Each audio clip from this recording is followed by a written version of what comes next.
এদিকে ব্রাহ্মণবাড়িয়া ঊর্ধ্বমুখী নিত্যপণ্যের বাজার দর সপ্তাহ ব্যবধানে পেঁয়াজের দাম কেজিতে বেড়েছে 15 টাকা।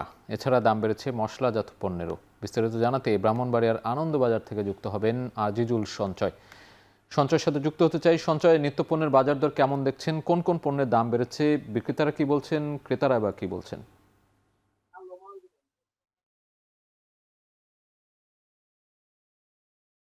সাজিদ, ব্রাহ্মণবাড়িয়া গেলে এক সপ্তাহের ব্যবধানে নিত্য পণ্যের বাজার কিছুটা ঊর্ধ্বমুখী লক্ষ্য করা যাচ্ছে। সবচাইতে বেশি বেড়েছে পেঁয়াজের দাম।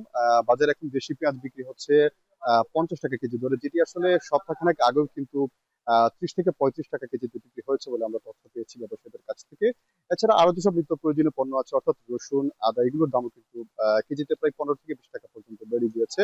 আজকে আমরা এই আনন্দবাজারে দেখেছি যে রসুন প্রতি কেজি বিক্রি হচ্ছে 140 টাকা, আদা বিক্রি হচ্ছে 140 টাকা। যদিও এই আনন্দবাজারটি কিন্তু জেলার প্রধান পাইকারি এবং খুচরা পণ্যের বাজার, এখান থেকে মূলত আশপাশের ছোটখাটো বাজারগুলোতে কিন্তু পণ্য সরবরাহ করা হয়।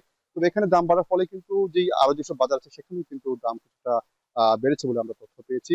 এছাড়া কিন্তু যে মশলাজাত যেই সব পণ্য আছে সেই পণ্যগুলোর কিন্তু দাম বেড়েছে। আজকে এখানে প্রতি কেজি এলাচ বিক্রি হচ্ছে 5,000 থেকে 6,000 টাকা কেজি। এছাড়া দারুচিনি বিক্রি হচ্ছে 700 থেকে 800 টাকা কেজি দরে। এসব পণ্যগুলো কিন্তু মূলত সরবরাহ ঘাটতির কারণে আসলে দাম বেড়েছে বলে এখানকার যারা ব্যবসায়ী আছেন তারা আমাদেরকে জানিয়েছেন। তবে মূলত পেঁয়াজের দাম যেটি বেড়েছে আসলে, যেহেতু গত সপ্তাহ 10 দিন ধরে যেহেতু বৃষ্টি হচ্ছে, বৃষ্টির কারণে কিন্তু পেঁয়াজ ক্ষতিগ্রস্ত হয়েছে বলে এবং নষ্ট হয়ে গিয়েছে বলে এখানে কিন্তু পেঁয়াজের সরবরাহ কিছুটা কমেছে, যার ফলে কিন্তু দাম কমেছে।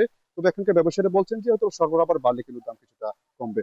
তো সাজিদ, আমার কাছে এই ছিল ব্রাহ্মণবাড়িয়া থেকে এখানকার নিত্য প্রয়োজনীয় বাজারের সবশেষ তথ্য। ব্রাহ্মণবাড়িয়া থেকে বাজার দরের খবর জানাতে যুক্ত ছিলেন সহকর্মী আজিজুল সঞ্চয়।